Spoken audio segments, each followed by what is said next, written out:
જે રીતે એક્સિડન્ટનો કોલ બન્યો, બે દીકરીઓને બાઇકવાળાએ ઉડાવી, શું ઘટના બની હતી તમને કેવી રીતે જાણ કરી? મને ફોન આવ્યો ત્યાં ઘટના ઉપરથી કે તમારી છોકરીનો એક્સિડન્ટ થયો, એટલે અમે રિક્ષા લઈને આવ્યા ત્યાં બધું પેલો ભાગી ગયો હતો જે બાઇક ઠોકી ગયો હતો અને છોકરીઓ આ બાજુ પડી હતી. છોકરી પડી એ ઉપર ઓટો ચલાવીને જતો રહ્યો એક જણ પગ ઉપર જ. શું પરિસ્થિતિ છે અત્યારે તમારી દીકરીની? અત્યારે ડૉક્ટર કશું કહેતા નહીં, ફ્રેક્ચર છે એવું કહે છે ખાલી બસ. દીકરી હોશમાં છે? બધું બરાબર છે? ઓસમાં જે એટલે દુખાવો બહુ જ પેન થાય છે, બૂમા બૂમ કરે છે. પણ એ બાઇક વાળાને પકડજો પ્લીઝ યાર, આવું છોકરી ઉડાડી જવાય. સાઈડ ઉપર બિચારી છોકરી ઊભી હતી.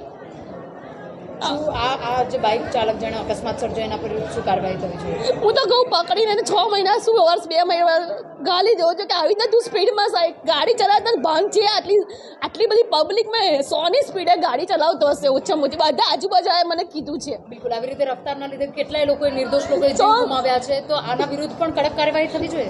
જરૂર એકદમ. અને સીસીટીવી કેમેરા બધે હોવા જ જોઈએ અને ખબર પડવી જોઈએ તૈયારીમાં કે આ બાઇક વાળો કેવો ફટાફટ જતો રહ્યો છોકરીને ઉડાડીને. છોકરી આ બાજુ આમ પડી કે આ બાજુ આમ પડી. દીકરી હતી? મારી બેનપણીની છોકરી હતી. ઓકે, આપનું નામ? નિશા ગોહિલ.